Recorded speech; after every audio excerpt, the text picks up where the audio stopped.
नमस्ते, Radhe Radhe, hello everyone. तो जैसा कि आप सबको पता है कि मैं आपको बीएससी फिफ्थ सेमेस्टर का पेपर सेकंड जूलॉजी का, जिसमें कि आपको कॉर्डेट एंड एयर एनाटॉमी के बारे में पढ़ना है, मैं बहुत सारे लेक्चर ऑलरेडी आपको प्रोवाइड कर चुकी हूँ। यूनिट 2 में आपका एक पार्ट है जिसका नाम है सिफेलोकॉर्डेट, सब फाइलम सिफेलोकॉर्डेट। सब फाइलम सिफेलोकॉर्डेट में हमें एक एनिमल पढ़ना है जिसका नाम है ब्रांकियोस्टोमा, जिसे कि एम्फिऑक्सस, लैंसलेट, ठीक है, इन सब नामों से जाना जाता है। आज हम उसके बारे में सारी चीज़ें कवर करेंगे। सारी चीज़ें क्या, हम उसके बारे में बेसिकली उसके हैबिट एंड हैबिटेट आपको पढ़ना है और मॉर्फोलॉजी, ये दो चीज़ें आज कवर करेंगे। इसके आगे के लेक्चर में हम उसकी फिजियोलॉजी वगैरह के बारे में कवर करेंगे, ठीक है। लेकिन उससे पहले अगर चैनल पे आप नए हैं, पहली बार वीडियो को देख रहे हैं, तो चैनल पे सब्सक्राइब जरूर कर लीजिए। और जो भी आपको प्रॉब्लम होती है, दिक्कत होती है, उसके लिए हमारा टेलीग्राम चैनल है, उस पर आप जाके ज्वाइन कर सकते हैं, लिंक डिस्क्रिप्शन में दिया हुआ है। और कमेंट सेक्शन में कोई प्रॉब्लम होती है तो भी आप बता सकते हैं, ठीक है। तो चलिए स्टार्ट करते हैं। ब्रांकियोस्टोमा या लैंसलेट, यहाँ आप देख कर जान सकते होंगे कि कुछ इस तरीके से एनिमल दिखता है। यहाँ तो क्लियरली नहीं दिखाया गया है। स्ट्रीम लाइक बॉडी होती है इसकी, फिश लाइक दिखता है, कुछ इस तरीके से बॉडी पे मायोटोम्स पाए जाते हैं। अभी आप इसको डिटेल में पढ़ेंगे, फिन्स वगैरह के बारे में इनके। अब इनके थोड़ा सा सिस्टमेटिक पोजीशन की बात कर लेते हैं हम। सिस्टमेटिक पोजीशन, ठीक है। सिस्टमेटिक पोजीशन की अगर हम बात करते हैं तो ये फाइलम कॉर्डेटा से बिलोंग करते हैं। ये थोड़ा सा गलत अरेंजमेंट हो गई है। फाइलम कॉर्डेटा से बिलोंग करते हैं। इनका सब फाइलम क्या है, सिफेलोकॉर्डेटा, ठीक है। सिफेलो मतलब इनका जो हेड रीजन होता है, वैसे तो हेड इनमें एब्सेंट होता है। जनरली इनके नोटोकॉर्ड जो होते हैं, इनकी बॉडी ट्रंक और टेल में डिवाइडेड होती है। और इनकी बॉडी में थ्रू आउट बॉडी क्या होता है, कॉर्डेट, जो नोटोकॉर्ड होता है वो परसिस्टेंट होता है। क्लास की बात कीजिए तो क्लास लेप्टोकॉर्डाई से ये बिलोंग करते हैं। ऑर्डर एम्फीऑक्सीफॉर्म्स, ये तो आपको याद रहेगा, एम्फीऑक्सस से एम्फीऑक्सीफॉर्म्स इनका ऑर्डर है।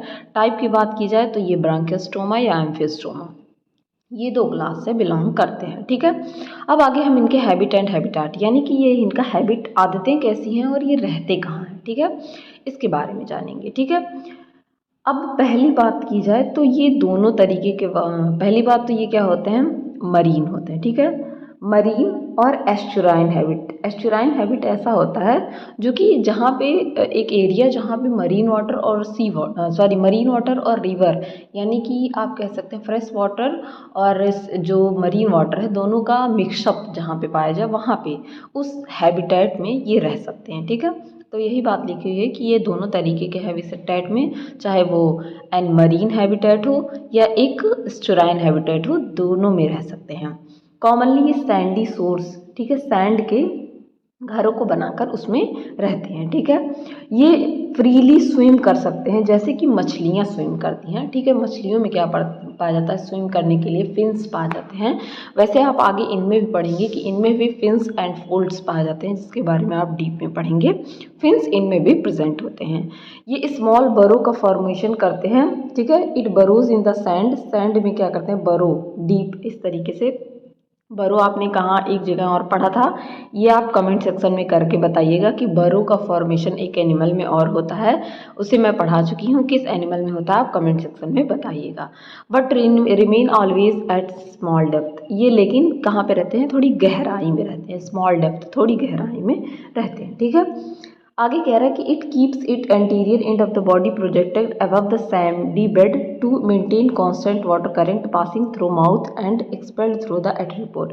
इनका जो एंटीरियर पार्ट होता है, यानी कि जो माउथ वाला पार्ट होता है, वो हमेशा क्या करते हैं, हमेशा बरो बनाकर रह रहे हैं बिल, तो उसको ऊपर की तरफ रखेंगे, ठीक है।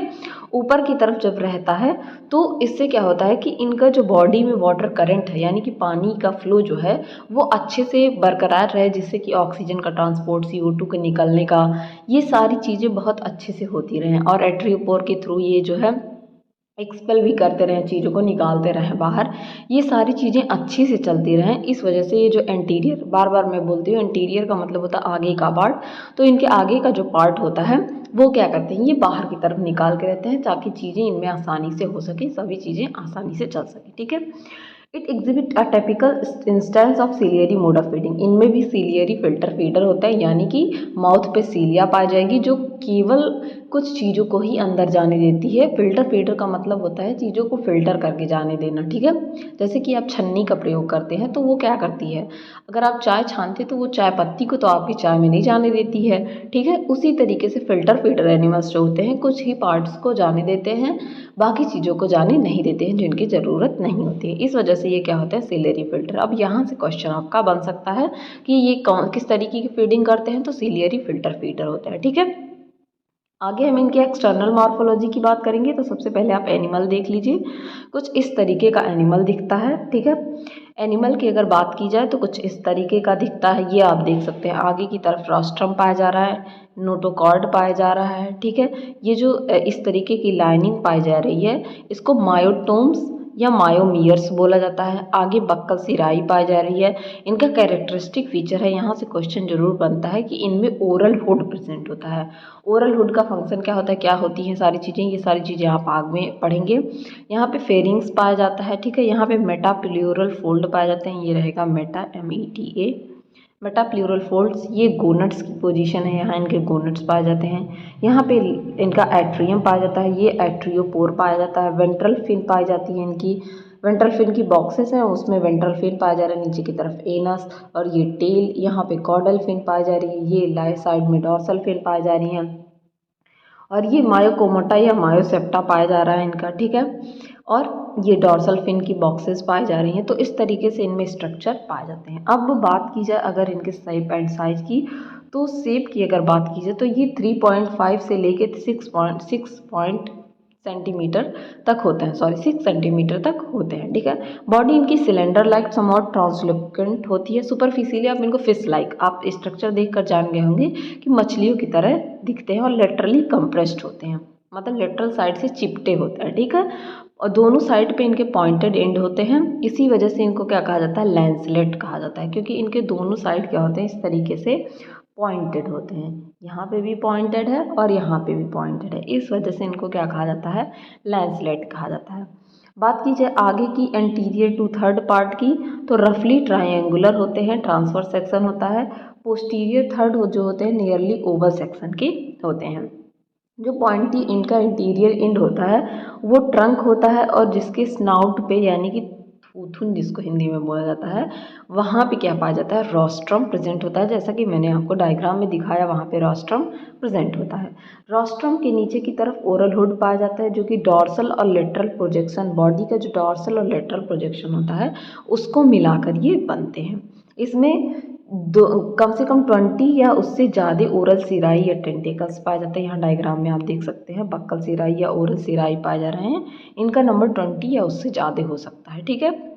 अब हम इनकी बॉडी डिवीज़न की बात करेंगे। तो बॉडी डिवीज़न पहले भी मैंने आपको बताया कि 2 पार्ट में डिवाइडेड होता है। पहला होता है आपका ट्रंक एंड दूसरा होता है टेल। माउथ यानी कि हेड, सिफलाइजेशन इनमें नहीं पाया जाता है, इस वजह से इनको एक रैनिएटा भी कहा जाता है, ठीक है।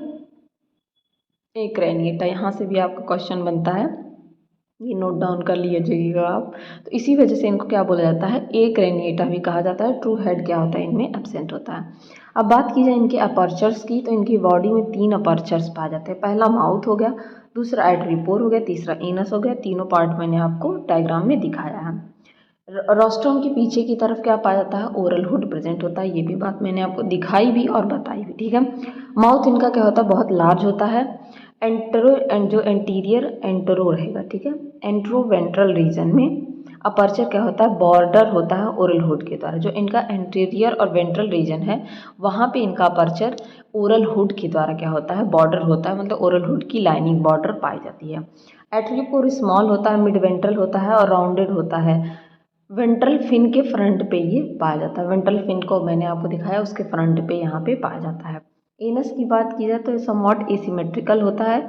लेफ्ट में मिड वेंट्रल लाइन में पाया जाता है और बेस में कॉर्डल फिन के पास पाया जाता है। तो ये अरेंजमेंट है इनके 3 जो बॉडी में अपर्चर पाए जा रहे हैं, जैसे पहला माउथ हो गया, दूसरा एट्रियोपोर हो गया, तीसरा एनस, किस तरीके से वे सिचुएटेड होते हैं, कहाँ कहाँ पाए जाते हैं, ये सारी चीज़ें बताई गई हैं। बात करते हैं इनके फिन्स एंड फोल्ड की, ठीक है। बॉडी में फिन्स एंड फोल्ड पाए जा रहे हैं, तो इनके फिन्स एंड फोल्ड किस तरीके से पाए जाते हैं इसको हम लोग जानेंगे, ठीक है। तो फिन्स और फोल्ड की बात कीजिए तो ब्रोंकियोस्टोमा के पास 3 पेयर ऑफ फिन पाए जाते हैं, डॉर्सल, कॉर्डल, वेंट्रल, ठीक है। कौन कौन से? डॉर्सल, कॉर्डल, वेंट्रल, और तीनों मैंने आपको दिखाए, एक बार और दिखा देती हूँ। यहाँ पे आप देख सकते हैं, ये हो गया आपका वेंट्रल फिन, ये हो गया आपका कॉर्डल फिन, और ये हो गया डॉर्सल फिन। तो इस तरीके से इनमें 3 फिन पाए जाते हैं, ठीक है, वेंट्रल, डॉर्सल, कॉर्डल, ठीक है। अब बात की जाए इन 3 फिन्स की, तो पेयर्ड फिन इनमें एब्सेंट होते हैं, पेयर्ड नहीं पाए जाते, ठीक है, सिंगल सिंगल पाए जाएंगे, पेयर में नहीं पाए जाएंगे। जैसे एक पेयर का मतलब 2 फिन एक साथ पाए जाएंगे, ठीक है, पेयर में। लेकिन यहाँ पे क्या होता है, पेयर्ड फिन एब्सेंट होते हैं, और यहाँ से क्वेश्चन आपके बनते हैं, पेयर्ड फिन एब्सेंट होते हैं तो ये कैसे पाए जाते हैं? Single single. along the mid dorsal side of the body, dorsal fin running along the whole length, ठीक है। अगर बात कीजिए mid dorsal side of the body में, तो डॉर्सल फिन क्या करते हैं? होल बॉडी पे रन करते हैं, जैसा कि मैंने आपको दिखाया है यहाँ पे, ये देख सकते हैं आप। डॉर्सल फिन क्या है? पूरी बॉडी पे, यहाँ पे पूरी बॉडी पे रन कर रहा है, ठीक है, पूरी बॉडी पे। ये डॉर्सल फिन की बॉक्सेस पाई जा रही हैं, यहाँ पे आप देख सकते हैं, इसकी बॉक्सेस ये पाई जा रही हैं, और पूरी बॉडी पे ये क्या कर रहा है? रन कर रहा है। यही बात यहाँ पे बोली गई है, ठीक है। नेक्स्ट पॉइंट क्या बोला गया है? It is joint to somewhat border caudal fin around the tail. और क्या होता है कि ये कॉर्डल फिन से भी जॉइंटेड होता है, कहाँ पे? टेल के साइड में, ठीक है।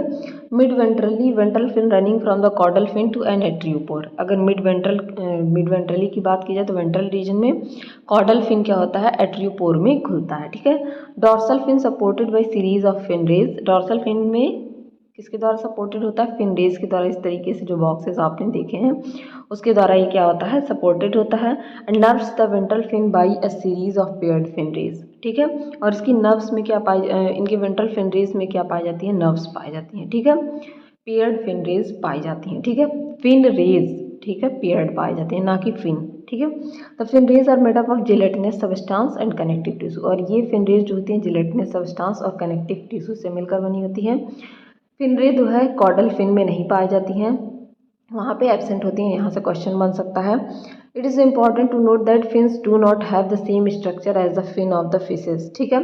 इनका स्ट्रक्चर, एक बात आप ध्यान रखिए कि फिन इसमें प्रेजेंट तो होता है, ठीक है, caudal fin, ventral fin, dorsal fin, लेकिन ये फिशेज की तरह नहीं होता जिस तरीके से फिशेज में पाई जाती हैं, ठीक है। इसी वजह से इनको सुपरफिशियली फिश कहा जाता है, ना कि ट्रू फिश कहा जाता है, ठीक है। ओरल हुड इनका कॉन्टिन्यूअस होता है, पोस्टीरियरली 2 लेटरल मेंबर्स पाए जाते हैं, हॉलो मेटाप्लेउरल फोल्ड होता है जो कि पूरे running ventrally up to atriopore तक पूरा पाया जाता है। Both folds are joint by horizontal fold body wall, जिसको कि एपिप्ल्यूरा कहते हैं, ठीक है, एपिप्ल्यूरा यहाँ पे ए रहेगा लास्ट में। It forms the floor of the atrium internally. और ये क्या करता है? एट्रियम की वॉल फ्लोर को बनाता है इंटरनली, ठीक है। नेक्स्ट इनमें मायोटोम्स एंड गोनेट्स पाए जाते हैं। मायोटोम्स और गोनेट्स की बात की जाए तो बॉडी वॉल क्या होता है? मेटामेरिक सेगमेंटेशन शो करता है। अब आप बताएंगे कि कौन सा ऐसा फाइलम है जो आगे आप नॉन कॉर्डेटा में पढ़ रहे हैं, कहाँ से लेके आपका प्रोटोजोआ से लेके, या कह सकते हैं पोरीफेरा से लेके आपके इकाइनोडर्मेटा तक, कौन सा ऐसा फाइलम है जिसमें metameric segmentation, true metameric segmentation सबसे पहले पाया गया था, ठीक है, जो कि इस शेप का, इस तरीके से इस शेप का पाया जाता है। यहाँ पे यही बात लिखी हुई है, blocks of muscle called myotomes और मायोमियर्स, जिसको कि मायोटोम्स या मायोमियर्स बोला जाता है। These are found just beneath the transparent body wall. इनकी बॉडी वॉल कैसी होती है? ट्रांसल्यूकेंट या ट्रांसपेरेंट टाइप की होती है, उसके नीचे ही ये पाए जाते हैं और ऊपर से ही दिखते हैं। बीनीथ मायोटोम्स, मायोटोम के जस्ट नीचे दोनों साइड में क्या होते हैं? सीरीज ऑफ गोनेट प्रेजेंट होते हैं, जो कि माउथ और एट्रियोपेयर के बीच में पाए जाते हैं। ये मैंने आपको दिखाया है, यहाँ पे आप देख सकते हैं, इस तरीके से माउथ और एट्रियोपोर के बीच में यहाँ से लेके यहाँ तक पूरे क्या प्रेजेंट है? गोनेट प्रेजेंट है, ठीक है, गोनेट्स प्रेजेंट है। तो इस तरीके से इनमें गोनेट्स पाए जाते हैं। तो होप आपको ये सारी चीज़ें बहुत अच्छे से समझ में आ गई होंगी। समझ में आए तो अपने दोस्तों के साथ शेयर करिए। बने रहिए इसी तरह अच्छी वीडियोज़ के लिए। Keep learning, keep growing. Thank you.